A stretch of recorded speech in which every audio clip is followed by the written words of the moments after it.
prevents us from entering into this experience of being?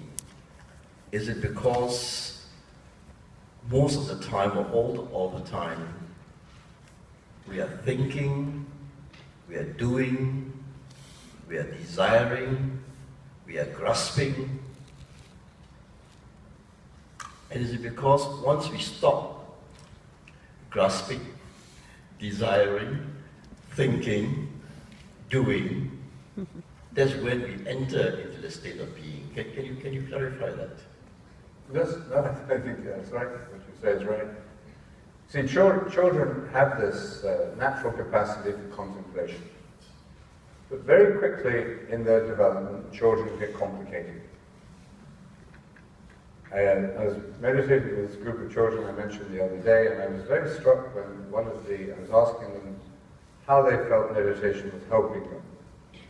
And it became quite a deep conversation with this group of about 12, 15, 12-year-olds, 14-year-olds.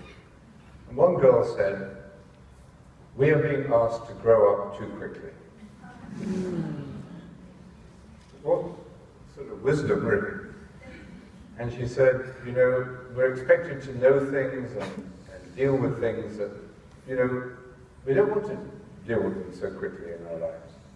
So we're speeding up childhood so fast now for children, with distractions, with maybe too much stimulus, too much exposure to adult concerns and adult images, that they're losing their childhood at a younger and younger age.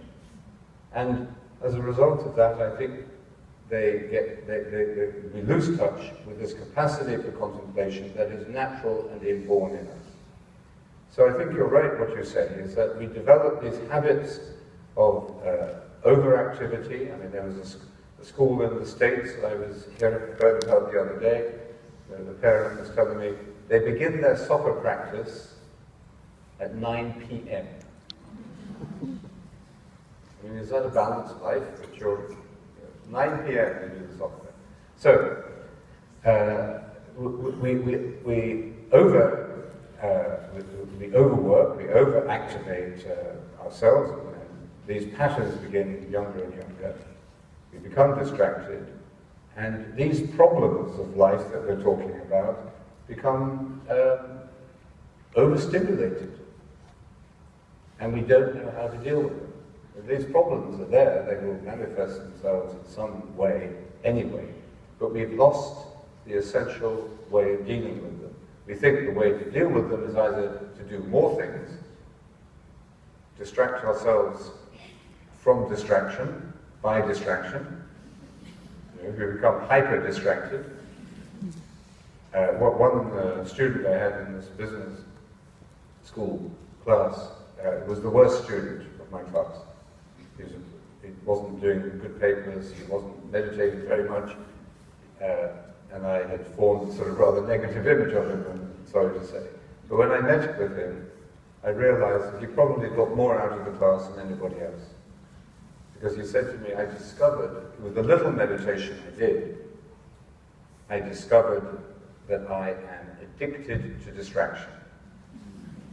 He said, as soon as I walk into my apartment in the evening, I turn on every device I can. So every room, when I walk from room to room, there's something going on in there.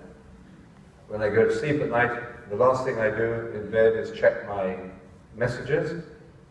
And he said, I usually go to sleep holding the phone, and I wake up in the morning, the first thing I do is check for my messages. So he said, I've realized that about myself. So these are habits, cultural habits. We learn these as children. And as part of our culture, we don't even know we have them until something wakes us up. Either we start suffering from the side effects of all of this distraction and stress and hyperactivity, and we wonder why we're sad, why we're depressed, why we are unhealthy, and then we wake up in some way to our condition, and then we do start looking for some way, something to do about it. So I think this is a cultural thing as well as a human thing, and our culture has got out of control. We've invented incredible miracles of technology, which we should celebrate, like the WCCM app. Okay? But we usually don't know how to control that technology. And we find ourselves caught up in our devices or addicted to things that are not really satisfying. When we meditate, a new spirit of simplicity comes into our life, a prioritization. And this experience of stillness I'm talking about, it seems very countercultural, because we should be doing something. We should be acquiring something, gaining more experience from external sources. So it's countercultural to learn to meditate, and that's why we need some other countercultural people to do it with, support us.